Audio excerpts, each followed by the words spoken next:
Metals में rebound का दिन है और खासतौर पर अगर आप देखें तो एल्यूमिनियम फोकस स्टॉक्स में खास एक्शन आपको नजर आएगा।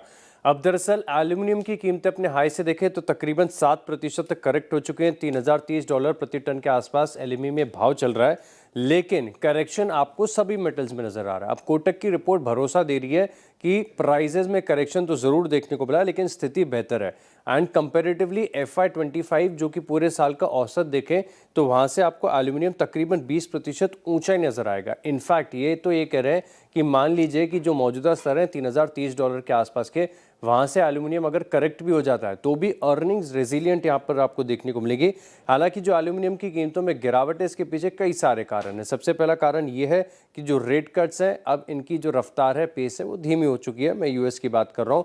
डॉलर में लगातार स्ट्रेंथ आपको देखने को मिल रही है, क्योंकि डॉलर इंडेक्स और मेटल्स का एक इनवर्स कोरिलेशन होता है, जिसे समझना बड़ा इंपॉर्टेंट है।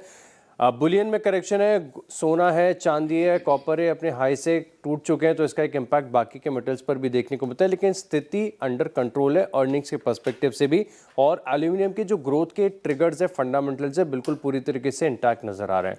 अब एल्यूमिनियम की थीम को पे करने के लिए आपके पास 3 स्टॉक्स हैं। एक तो है वेदांता, हिंडाल्को और नाल्को। लेकिन कोटक की रिपोर्ट में कहा गया कि वेदांता ये टॉप पिक है, बहुत ही वेल पोजीशनड है, बहुत ही वेल डाइवर्सिफाइड है, और इनका जो कॉस्ट ऑफ प्रोडक्शन है ये भी लगातार कंट्रोल में आते जा रहा है।